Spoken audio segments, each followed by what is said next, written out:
Pemirsa, setelah curhat di media sosial kasus seorang karyawati perusahaan animasi yang dianiaya pimpinannya, wanita warga negara Tiongkok kini terus didalami. Dan polisi sudah mengelola tempat kejadian perkara dan mencari terduga pelaku yang kini tidak diketahui keberadaannya.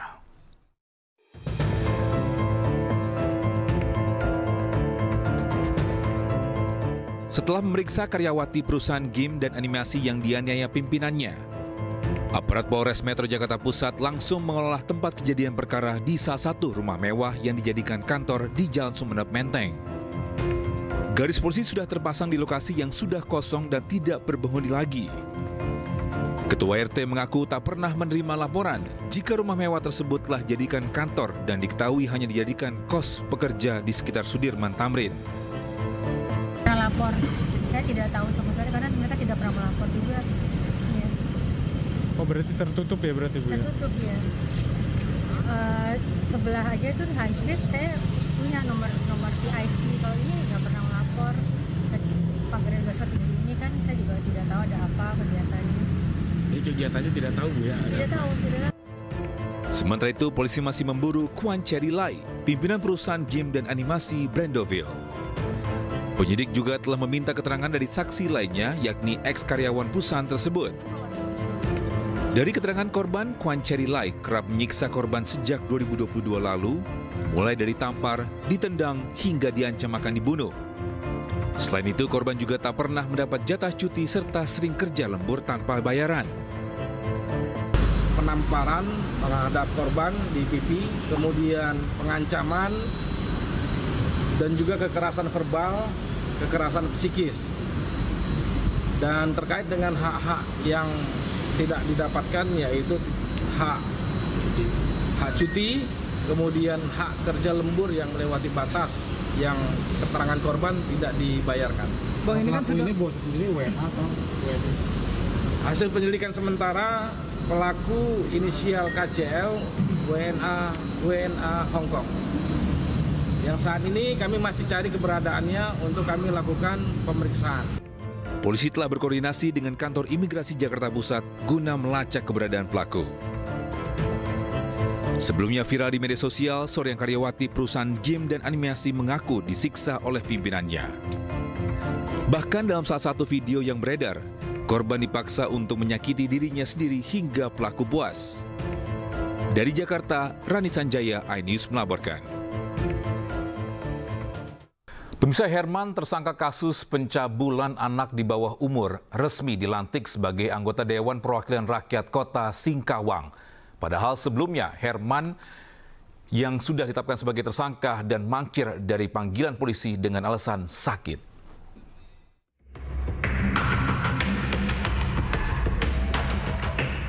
Inilah momen Herman, tersangka kasus pencabulan anak di bawah umur saat dilantik sebagai anggota DPRD Kota Singkawang. Herman mengikuti seluruh rangkaian pelantikan dengan didampingi keluarga dan kuasa hukumnya. Sebelumnya, Herman sudah ditetapkan sebagai tersangka oleh Polres Singkawang atas kasus dugaan pencabulan anak di bawah umur. Kuasa hukum Herman, Akbar Hidayatullah, menyatakan kliennya sedang mengalami pembekakan jantung sesuai dengan hasil pemeriksaan dokter dari Rumah Sakit Harapan Kita. Pihaknya juga membantah kliennya melakukan perbuatan asusila tersebut dan keberatan atas penetapan status tersangka. Kami keberatan bahwa ini penyidikan tidak profesional, kemudian status tersangka tidak cukup bukti dan prematur. Kami dalilkan begitu di GPK. Sebelumnya, Herman telah dilaporkan oleh orang tua korban didampingi LBH Raka pada bulan Juli 2024 lalu di Mapolres Singkawang.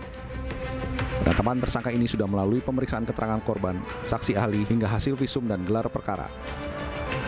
Penyidik untuk menetapkan ataupun menaikkan status saksi menjadi tersangka terhadap inisial HA tersebut. Meski sudah berstatus tersangka, Herman masih belum ditahan dan tidak menghadiri panggilan pemeriksaan polisi dengan alasan sakit. Belakangan, kasus dugaan asusila ini sudah bergulir hingga ke Wasidik Barreskrim Polri. Pihak berwajib melakukan gelar perkara khusus terkait kasus asusila tersebut. Namun hingga waktu pelantikan Herman, hasil dari gelar perkara tersebut belum keluar. Dari Singkawang, Kalimantan Barat, Rizky Kurnia, iNews melaporkan. Ketua Umum PSI Kaisang Pangarep menyambangi KPK untuk mengklarifikasi dugaan gratifikasi jet pribadi saat bepergian ke Amerika Serikat. Kaisang mengaku hanya menebeng pesawat milik temannya.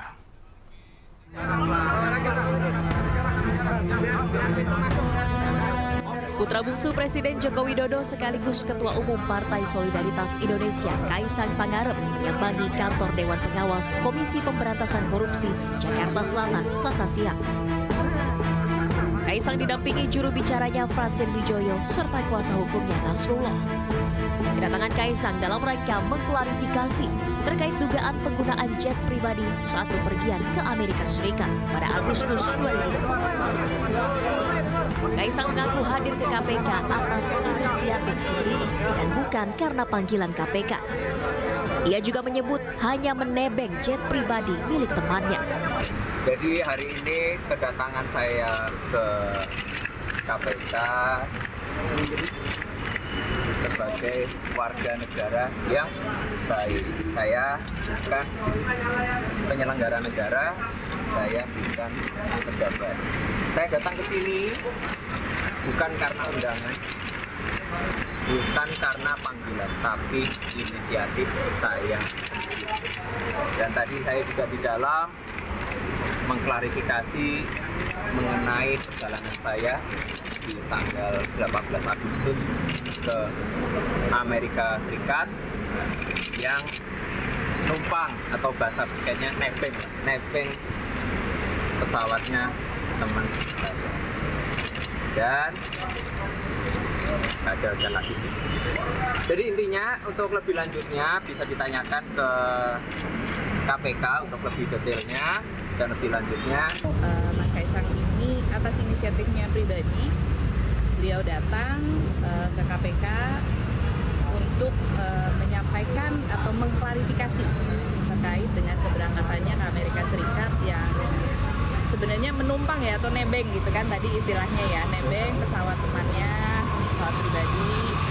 Dan kemudian juga dalam hal ini kan Mas Kaisang juga sebagai warga negara yang baik dan taat hukum tadi melakukan konsultasi dengan KPK bagaimana sebaiknya dugaan gratifikasi ini ditindaklanjuti atau disikapi.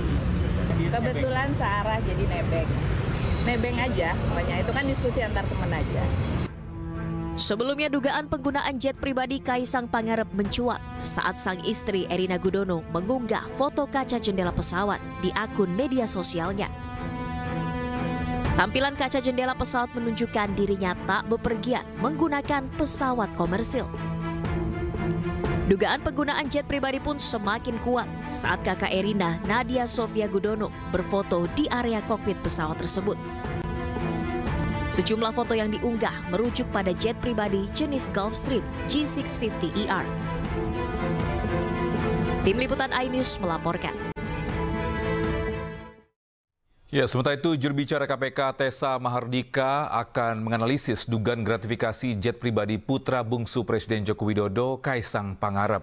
Tessa menyebut Kaisang bersedia memberikan informasi tambahan jika dibutuhkan. Bahwa Direktorat Gratifikasi ini kan sifatnya pasif ya. Jadi kalau dari sisi Direktorat Gratifikasi itu bergantung kepada bahan-bahan yang nanti akan diberikan oleh saudara K di sini, di mana yang bersangkutan juga bersedia kalau dibutuhkan informasi tambahan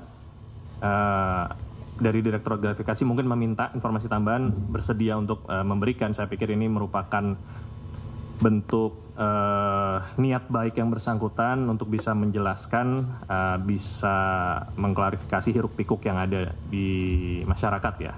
Nah, apakah nanti akan mencapai dari sisi pemilik pesawat segala macam, itu nanti akan dilihat posisinya lebih beratnya di pelaporan di PLPM ya, di PLPM. Kalau di gratif dia hanya sifatnya menerima saja. Kalau PLPM ini mungkin sebagaimana yang sebelum-sebelumnya saya pernah sampaikan, lebih banyak lah dia bisa menerima dan mencari data dari sumber yang lebih banyak dibandingkan Direktorat Gratifikasi. Pemirsa, Komisi Pemberantasan Korupsi membuka peluang untuk memanggil teman Kaisang yang diduga memberikan fasilitas pesawat jet pribadi. Untuk informasi terkini kita bergabung dengan rekan Gisel Nurrahma di Gedung KPK Jakarta.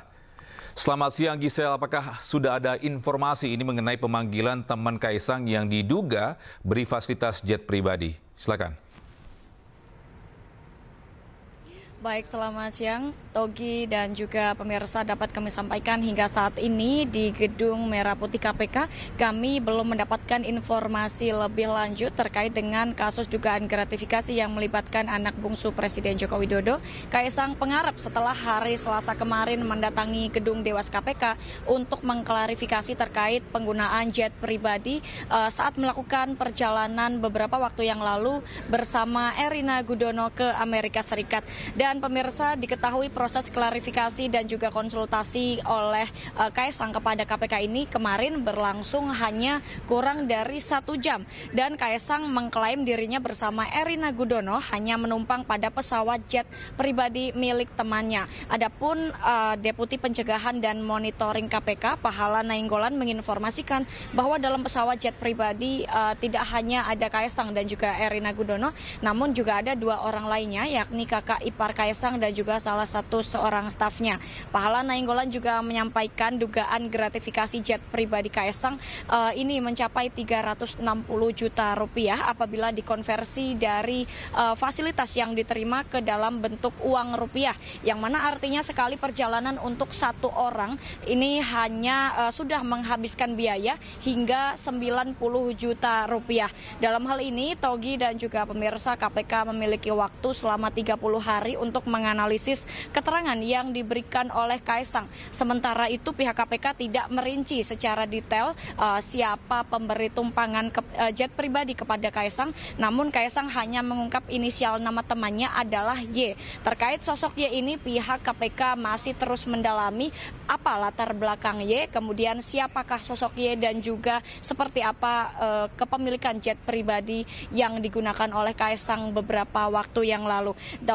Togi, hingga saat ini di Gedung Merah Putih KPK kami masih terus menunggu informasi lebih lanjut apakah teman dari Kaisang yang berinisial Y ini akan berangkat atau akan datang ke KPK hari ini atau tidak, karena memang hingga saat ini pihak KPK belum memberikan keterangan lagi kepada awak media terkait dengan kasus dugaan gratifikasi yang melibatkan Kaisang Pangarep. Demikian.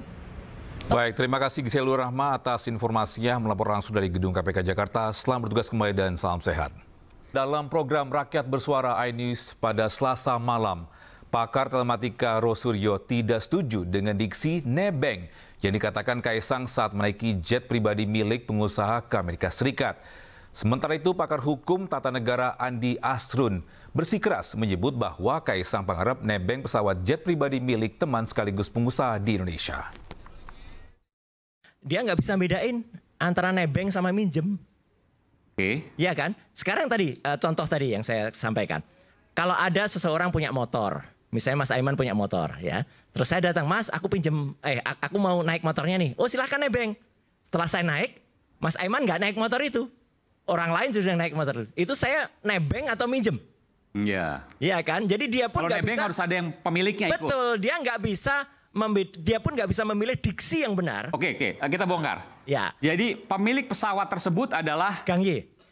Oke, itu yang pemilik marketplace pemilik itu. Shopee, pemilik Arena. Dan Anda pastikan bahwa Gang Y itu tidak berada di pesawat itu? Tidak ikut. Yang berada dalam pesawat itu 4 orang penumpangnya. Karena pesawat itu... Oh, Anda tahu nih 4 orang? 4 orang. Boleh Anda sebutkan? Satu Kaisang. Ini kalau Anda salah Anda bisa digugat loh nih. Oh iya, 1 Kaisang Pangarep.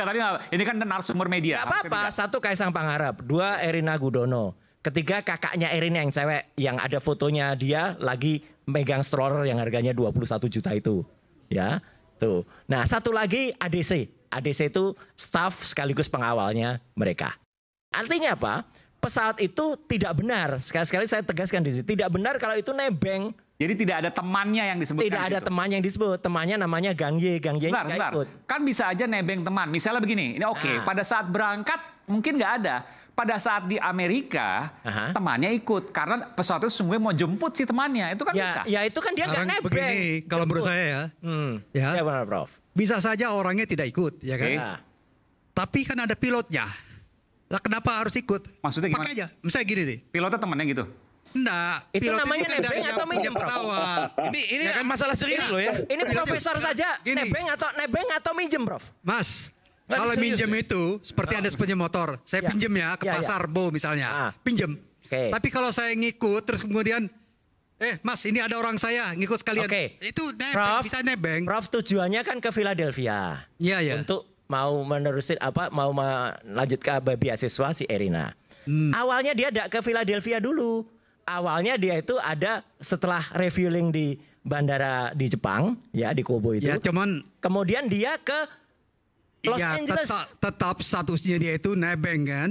Ngikut, Mana bisa nebeng? Gini loh. Pesawat itu kalau nggak ada si Kaisang sama kalau ada pilotnya dari orang yang punya gimana? Kan nebeng juga namanya. Beda. Masa dia harus nebeng itu nyampe kayak gitu.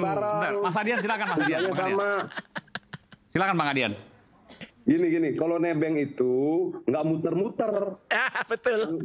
Langsung ke tujuan. Gua nebeng, lu mau ke Depok? Iya, gua nebeng dong. Iya. Nah kalau kemudian, gua nebeng dong, tapi ke Bekasi dulu, habis ke Bekasi ke Bogor dulu, baru ke Dan itu nganter dia loh Mas Adian. Rute itu sebelumnya kan sudah ditentukan rutenya. Rutenya yang nentukan. Masa tiba-tiba lagi naik pesawat nih, kita berhenti dulu sini, kan nggak mungkin. Ini ada rute. Enggak, Prof. Prof gini, Prof. Saya pakai KBBI aja boleh nggak pelan-pelan supaya agak jelas. Ya, KBBI boleh. Kamus Besar Bahasa Indonesia. Ya, Kamus Besar Bahasa Indonesia. Nebeng apa, Prof? Ikut serta dalam kurung makan, naik kendaraan dan sebagainya dengan tidak usah membayar.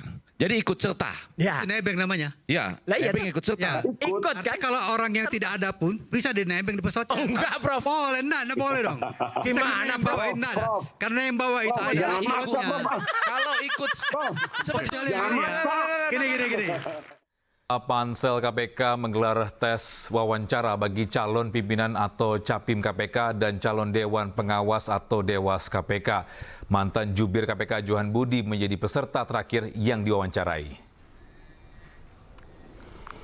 Pansel KPK menggelar tes wawancara bagi calon pimpinan KPK dan calon Dewan Pengawas KPK di Gedung Kementerian Sekretariat Negara Jakarta Pusat. Ketua Panitia Seleksi atau Pansel Muhammad Yusuf Ateh membuka wawancara dengan menjelaskan ada 9 orang pansel dan 2 orang pewawancara tamu. 10 orang menjalani tes wawancara pada hari Selasa. Salah satu peserta yang terakhir diwawancarai adalah mantan juru bicara KPK Johan Budi. Seleksi Capim dan Dewas KPK akan dilakukan transparan dan akuntabel. Banyak pertanyaan ya, yang salah satu ya saya lihat bagaimana kemudian saya yang orang politik kemudian masuk ke KPK, bagaimana kemudian sikap independensi saya kepada ketika bekerja sebagai pimpinan KPK. Tadi itu saya sampaikan, saya sudah mundur secara resmi ya, sekarang nunggu kepres dari Presiden. Menteri Keuangan Sri Mulyani menangis saat berpamitan jelang purna tugas di rapat Badan Anggaran DPR. Menkyu menyampaikan permohonan maaf dan berterima kasih atas kerjasama dengan DPR RI. Profesionalisme dan integritas. Menteri Keuangan Sri Mulyani menyampaikan terima kasih kepada DPR RI yang telah memberikan pengawasan terhadap Kementerian Keuangan pada momen ini. Sri Mulyani ini tak mampu menahan haru dan Sri Mulyani ini menangis di hadapan seluruh anggota Badan Anggaran DPR RI. Sri Mulyani akan purna tugas pada 20 Oktober 2024. Yang terus dijaga dengan profesionalisme dan integritas yang terus dijaga untuk memastikan bahwa APBN dirancang, dilaksanakan, dan dipertanggungjawabkan dengan baik. Saya berharap semua kontribusi dan dedikasi ini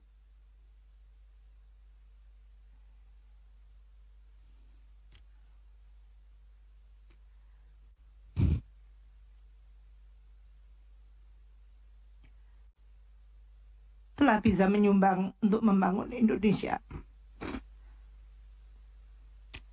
Pemirsa, Badan Gizi Nasional akan mengakomodasi susu ikan sebagai pelengkap dalam program makan bergizi gratis yang akan dimulai pada Januari 2025. Susu ikan terbuat dari ekstraksi daging ikan dan pabrik pertamanya ini berada di Indramayu, Jawa Barat.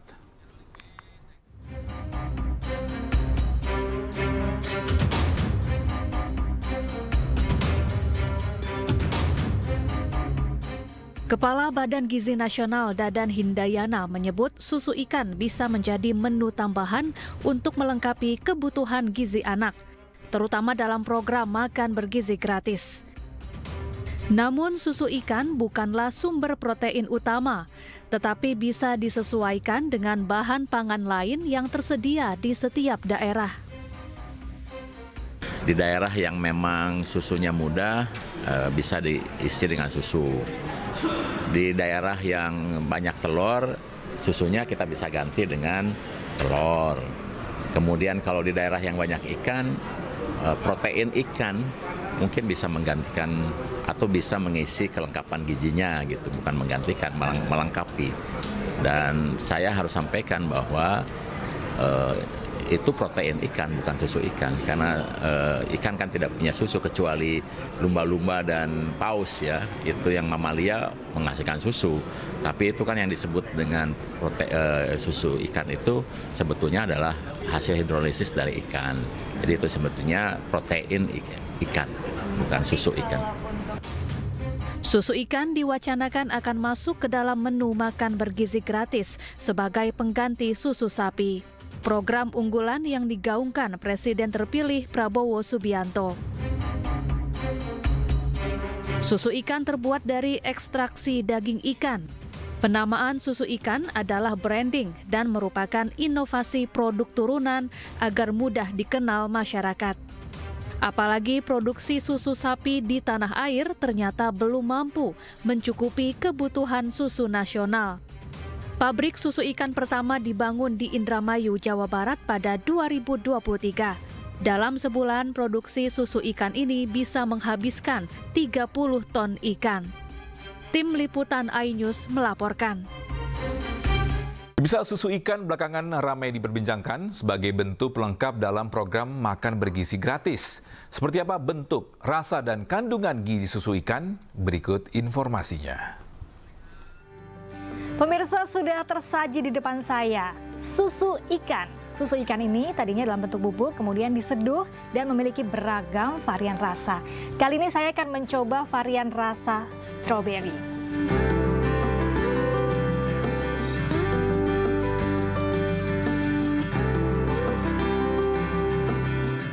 Kalau selama ini yang ada di benak kita bahwa susu ikan itu mengandung sensasi amis, tapi kali ini benar-benar tidak kentara sama sekali, bahkan lebih dominan ke rasa stroberinya. Tapi pemirsa, apa saja kandungan yang terdapat dalam susu ikan? Susu ikan diklaim memiliki sejumlah keunggulan, diantaranya adalah tinggi DHA, tinggi omega 3 dan 6 yang baik untuk perkembangan otak, tinggi protein yang baik dan mudah dicerna oleh tubuh, bebas alergi, dan harganya lebih murah dari susu sapi.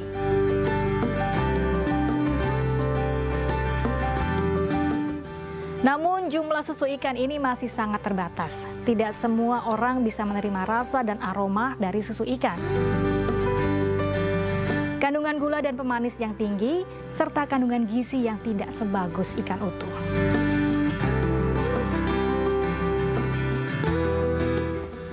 Dalam satu gelas susu terdapat 5 hingga 6 gram protein. Sedangkan dalam ikan utuh, kandungan proteinnya lebih tinggi. Seperti contohnya ikan kembung, dalam 100 gram ikan kembung terdapat 19 gram protein. Sedangkan pada ikan lele terdapat 18 gram protein.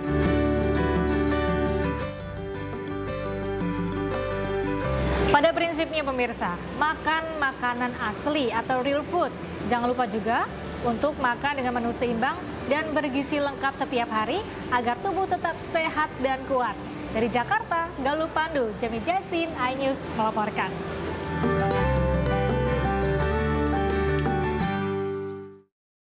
Pemirsa, jumlah kementerian pada masa pemerintahan Prabowo Gibran diprediksi akan bertambah.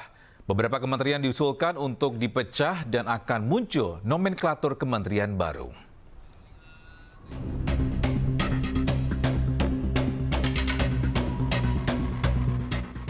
Satu bulan jelang dilantik, Prabowo Subianto dan Gibran Rakabuming Raka mulai menentukan nama-nama untuk mengisi kabinetnya. Berbagai posisi dieskalasi, termasuk mempertimbangkan berbagai nomenklatur baru yang akan disesuaikan dengan visi misi Prabowo Gibran. Jumlah kementerian diprediksi akan bertambah karena adanya usulan untuk memecah kementerian yang telah ada. Hal itu mungkin saja terjadi lantaran aturan tentang pembatasan jumlah 34 kementerian disepakati untuk dihapus. Hingga kini Prabowo masih fokus mematangkan penyusunan kabinet dan menentukan nomenklatur kementerian. Saya juga belum tahu progresnya sampai mana, karena itu adalah hak prerogatif daripada presiden terpilih. Nah, beliau pada saat ini memang berkonsentrasi untuk menuntaskan nomenklatur, menuntaskan jumlah, dan menuntaskan kriteria yang akan mengisi kabinet yang akan datang. Kriterianya apa aja sih, Bang? Dari Gerindra kalau Golkar kemarin disebut ada 4 nama anggotanya. Kalau dari Gerindra ada nama-namanya nggak, Bang? Ya, kalau dari Gerindra sudah ada nama-namanya, tapi mohon maaf belum bisa dipublikasi. Ada berapa dari Gerindra? Ya, dari Gerindra sedikit lah, sedikit. Dari Gerindra semuanya alumni Taruna Nusantara, Bang? Iya, kan itu dinamis, masih dalam penggodokan. Kendati belum dilantik, Prabowo hingga kini telah memanggil sejumlah tokoh yang dibidik menjadi pembantunya di kabinet nanti. Partai politik pengusung juga telah mengusulkan kadernya untuk menjadi calon menteri. Yang pertama, untuk penyusunan kabinet adalah hak prerogatif presiden terpilih. Jadi kalau kita ini jangan bertindak atau berkomentar melampaui batas kewenangan. Serahkan semuanya kepada Pak Presiden terpilih, Pak Prabowo. Mau berapa jumlahnya kita lihat aja.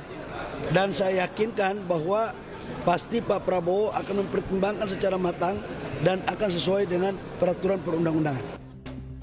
Prabowo Subianto dan Gibran Rakabuming Raka sebelumnya akan mengedepankan kabinet Zaken yang diisi oleh mayoritas kalangan profesional. Tantangan berada di tangan Prabowo dan Gibran untuk membuat kabinet Zaken jadi kenyataan, sekaligus mengakomodir kepentingan partai politik pengusungnya. Tim Liputan iNews melaporkan. Pemirsa, Presiden Joko Widodo menyebut tak mau berburu-buru menaikkan kepres pemindahan ibu kota ke ibu kota Nusantara Kaltim. Jokowi mengatakan akan melihat seluruh kesiapan SDM hingga ekosistem. Kita melihat itu kesiapan betul-betul ya. Di sana harus betul-betul siap betul. Hanya tanda tangan gampang, satu detik ya tanda tangan. Tapi kesiapan IKN itu sendiri kalau yang namanya sudah ditanda tangani pindah. Pindah itu semuanya harus siap. Bukan hanya gedungnya yang siap. Furniturnya harus siap, listriknya harus siap. SDM-nya harus siap, sistemnya harus siap. Ini bukan pindahan rumah aja, ruwetnya kayak gitu. Ini pindahan ibu kota. Ini semuanya harus dihitung. Yang tanda tangan bisa saya, bisa Presiden terpilih Pak Prabowo Subianto. Tapi yang paling penting kotanya siap betul, ekosistemnya sudah terbangun. Kalau itu sudah siap, kan juga ada yang pendukung lainnya, logistik seperti apa, sekolah untuk anak-anak yang nanti di sana siap enggak, rumah sakitnya siap enggak, semuanya. Tidak hanya urusan kita pindah, kalau hanya orangnya aja, hanya bawa baju.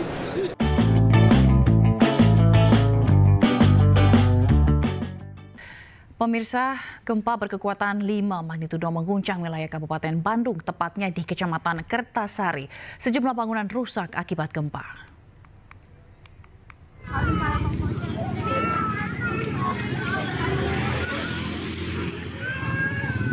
Inilah sejumlah video amatir dari berbagai sumber yang memperlihatkan kerusakan bangunan di sejumlah wilayah di Kecamatan Kertasari, Kabupaten Bandung, Jawa Barat saat gempa sekitar pukul 9:40 waktu Indonesia Barat.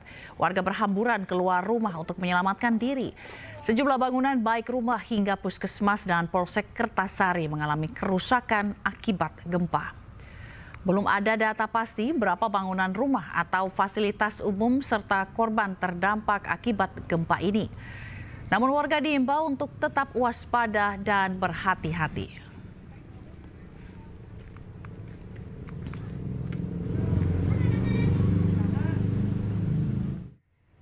Diduga menjadi tempat prostitusi, satu apartemen di Kota Bandung, Jawa Barat dirazia. 7 pasangan tidak sah dan 3 wanita diduga pekerja seks komersial diamankan beserta barang bukti alat kontrasepsi.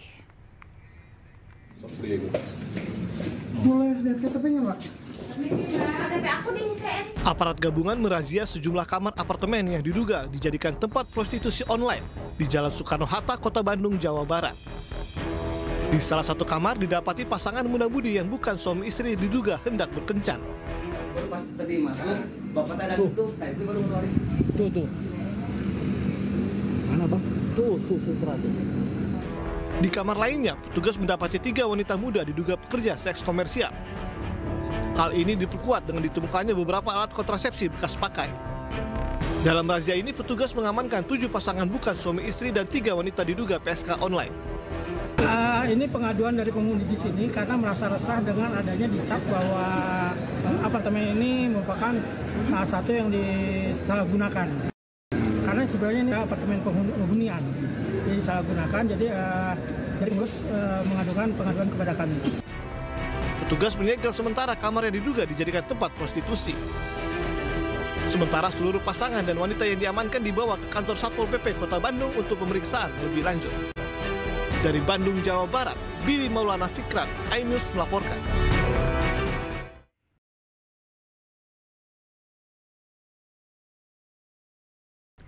Pemirsa, sidang lanjutan peninjauan kembali 6 terpidana kasus pembunuhan Vina dan Eki kembali digelar hari ini.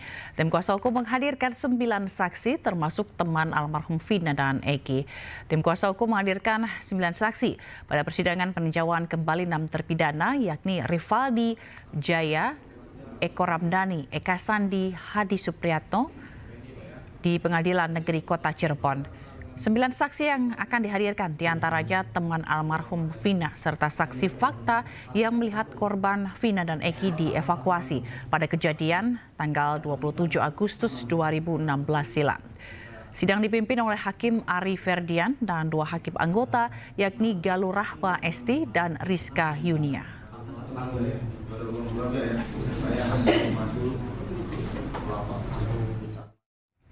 Dan bagaimana jalannya sidang lanjutan peninjauan kembali 6 terpidana kasus Vina? Kita bergabung dengan rekan Tois Skandar di Pengadilan Negeri Cirebon, Jawa Barat. Selamat siang, Tois. Bagaimana jalannya sidang hari ini?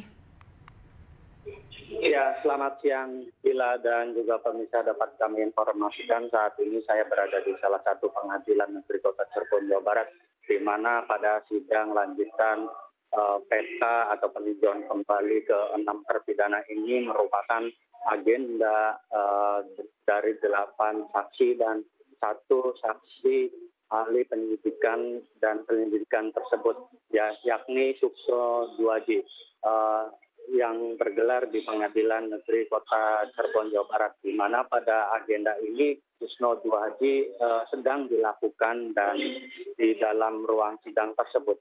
Susno Duaji juga dicecar dari pihak pemohon. Menurut Susno Duaji juga dalam keterangannya dalam sidang sebagai saksi ahli tersebut juga merupakan peristiwa yang menimbulkan Vina dan Eki ini terjadi kecelakaan. Namun juga di dalam keterangannya Susno juga pernah menjabat sebagai Kabareskrim Polri tersebut dan sempat beberapa kali dia juga menolak dari pihak pemohon tersebut. Dan seperti di layar kaca Gila dan juga pemirsa, saat ini juga akan dihadirkan 8 saksi fakta. Dari ke-8 saksi fakta tersebut, yakni saksi-saksi fakta yang melihat langsung terjadinya Vina dan Eki pada tahun 2016 silam di flyover Jembatan Talun Kabupaten Cirebon sendiri. Dan tidak hanya itu, Gila dan juga pemirsa, yakni juga akan dihadirkan dua teman Vina, yakni Widya dan itu tersebut. Dan nantinya juga sidang ini akan dilanjutkan saksi-saksi fakta setelah satu saksi dari Susno Juwadi yang merupakan mantan Kabar Reskrim Polri tersebut. Dan tidak hanya itu, Gila juga dan juga pemirsa, sidang ini juga akan dilanjutkan pada hari Jumat. Nanti akan dihadirkan para saksi-saksi ahli yang merupakan juga saksi ahli forensik, salah satunya Pak Indragiri tersebut. Dan hingga saat ini juga kami mendapatkan informasi, Gila, bahwa rencananya juga setelah sidang dari ke-6 terpidana tersebut juga akan dilakukan sidang satu terpidana lagi, yakni Saudara Sudirman. Sidang tersebut akan dilakukan pada tanggal 25 September nanti. Seperti itu, Gila. Baik, terima kasih atas laporan Anda, rekan Towi Iskandar langsung dari Pengadilan Negeri Cirebon, Jawa Barat. Selamat bertugas kembali, sampai jumpa. Pemirsa, Presiden Joko Widodo buka suara soal kisruh makanan catering dalam pelaksanaan Pekan Olahraga Nasional 21 Aceh Sumut. Presiden Jokowi menegaskan pemerintah akan mengevaluasi makanan catering yang sempat viral di media sosial lantaran dianggap kurang layak. Presiden Joko Widodo menyebut pemerintah akan mengevaluasi terkait konsumsi untuk para atlet yang bertanding di Pekan Olahraga Nasional 21 Aceh Sumut. Jokowi menyampaikan penyelenggaraan kegiatan besar seperti PON 21 Aceh Sumut pasti memerlukan koreksi dan perbaikan. Menurutnya setiap event besar pasti ada kesalahan yang terjadi. Penyelenggaraan PON 21 Aceh Sumut 2024 diwarnai dengan dugaan penyelewengan dana. Polri pun turun tangan untuk mendalami perkara dugaan penyelewengan dana tersebut. Semua yang berkaitan dengan kegiatan-kegiatan pemerintah selalu dievaluasi. Kalau ada koreksi ya dikoreksi untuk perbaikan-perbaikan ke depan. Saya kira dalam event besar pasti ada koreksi, pasti ada perbaikan, pasti. Baik masalah venue, baik masalah konsumsi, baik masalah akomodasi, semuanya pasti ada yang perlu kita perbaiki, perlu kita koreksi. Selain olahraga, PON 21 Aceh Sumut menjadi ajang untuk memperkenalkan wisata dan kuliner. Salah satu orang tua atlet asal Jakarta mengaku senang menikmati wisata dan kuliner di Aceh.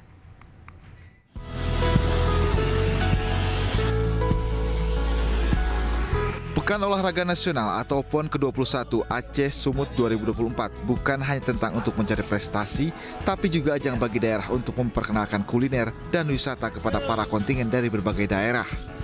Keramahan masyarakat dan kuliner khas Aceh menjadi salah satu daya tarik tersendiri, seperti yang dirasakan orang tua atlet cabang olahraga sepatu roda. Mereka terkesan dengan masyarakat Aceh yang ramah dan makanan khasnya, salah satunya mie Aceh. Mie Aceh udah pasti. Mie Aceh, kemudian kopinya. Ya. Terus rasanya gimana itu? Wah, enak banget. Akhirnya bisa merasakan otentiknya, keaslian cita rasa dari mie Aceh. Dibanding 5.000 dapat kepiting utuh plus babinya. Kalau kopinya gimana tadi rasanya?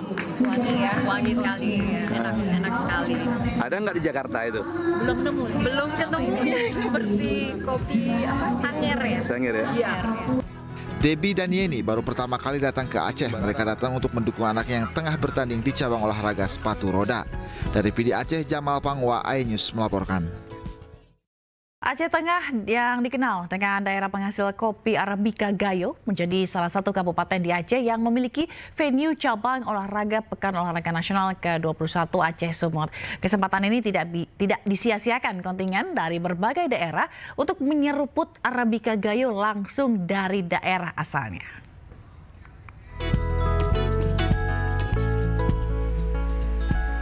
Aceh Tengah merupakan daerah yang dikenal dengan kopi Arabica Gayo. Ngopi selain sudah menjadi tradisi masyarakat Aceh pada umumnya, juga telah menjadi tren bagi siapapun yang datang ke dataran tinggi Tanah Gayo Aceh Tengah ini. Penyajian kopi pun kini lebih modern dan bervariasi dengan racikan yang disesuaikan agar disukai semua kalangan. Bagi para kontingen PON 21 yang mengikuti cabang olahraga di venue Aceh Tengah tentu tidak menyia-nyiakan kesempatan menyeruput kenikmatan kopi gayo yang telah mendunia. Minum kopi sembari melepas penat setelah seharian bergelut di arena pertandingan menjadi pilihan atlet dan ofisial dari berbagai kontingen. Seperti yang dirasakan atlet cabang olahraga triathlon Papua, tak hanya hawanya yang sejuk, kopinya nikmat, tetapi juga keramahan masyarakat membuat mereka nyaman selama di Aceh Tengah. Pengalaman saya selama di sini, masyarakat Takengon ini sangat welcome, terutama untuk kami para pendatang baru ya.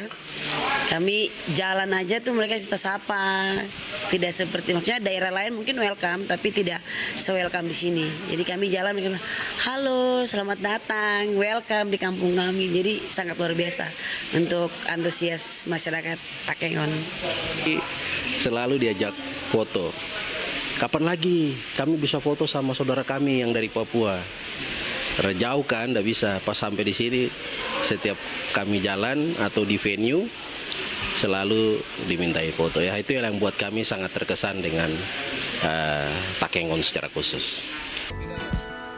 Kopi gayo bukan sekedar minuman, tetapi jembatan budaya yang menghubungkan masyarakat dan para tamu dari seluruh penjuru Indonesia. Dari Kabupaten Aceh Tengah, Yusradi Ainus melaporkan. Pemirsa, aksi pencurian sepeda motor di Merangin, Jambi terekam kamera pengawas. Saat beraksi, pelaku menodongkan senjata api ke pemilik warung.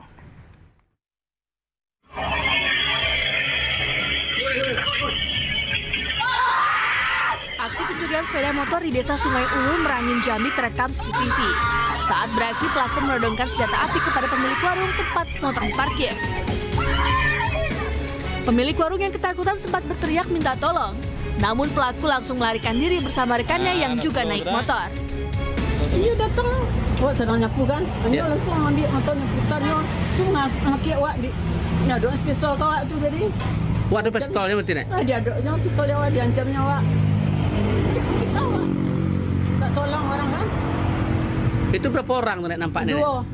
Dua orang. Iya, seorang kawannya di motor. Usai kejadian, pemilik rumah langsung melaporkan pencurian ini ke polisi. Olah TKP pun langsung digelar dan kini kedua pelaku masih dalam pengejaran polisi. Dari Kabupaten Merangin, Jambi, Safrandi, iNews melaporkan.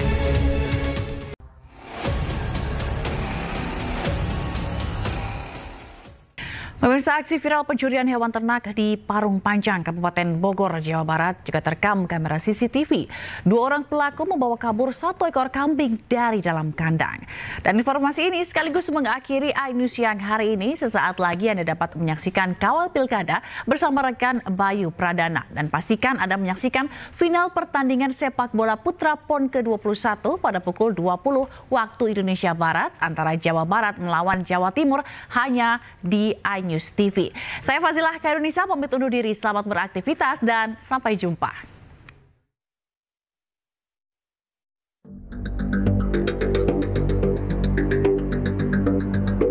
Beginilah aksi pelaku pencurian seekor kambing yang terekam kamera CCTV di Desa Kabansiran, Kecamatan Parung Panjang, Kabupaten Bogor, Jawa Barat. Kawanan pencuri memaksa kambing untuk keluar dari kandang kambing dengan menarik leher dan badan kambing. Diketahui pencurian kambing bukan kali pertama, namun sudah sering terjadi di kawasan para penduduk tersebut. Sebelumnya, aksi pencurian hewan ternak itu dicurigai warga pada malam hari. Pelaku yang berjumlah 2 orang menggunakan motor untuk melihat situasi di sekitaran kampung tersebut. Sementara itu, korban langsung melaporkan kejadian tersebut ke Polsek Parung Panjang setelah melihat rekaman video CCTV. 2 kali, yang pertama kali itu belum dicor neneknya kandangnya. Yang kemarin mah hilang 1 ekor aja ya? 1 ekor semua laki Pak. Laki semua yang ya? Diambil laki. Jadi yang pertama itu mau lebaran haji. Ini yang hilang berapa ekor? 1 ekor. 1 ekor. Dari Ya, dari berapa ekor ini? Dari 5 ekor. 5 ekor. Kejadian sih ya, ada orang bolak-balik dulu ya, jam 1 atau setengah 2, kita 2 orang, orangnya kayak orang tanggung gitu. Naruh motornya di sini, dia bolak-balik aja waktu sebelum kejadian tuh. Terus setelah beberapa minggu kemudian ada kejadian di sini. Itulah 1 ekor itu kambing. yang dicurigain itu ada orang ya? Orang. Bawa apa itu? Ada nggak bawa apa-apa, cuma bawa motor doang. Bawa motor.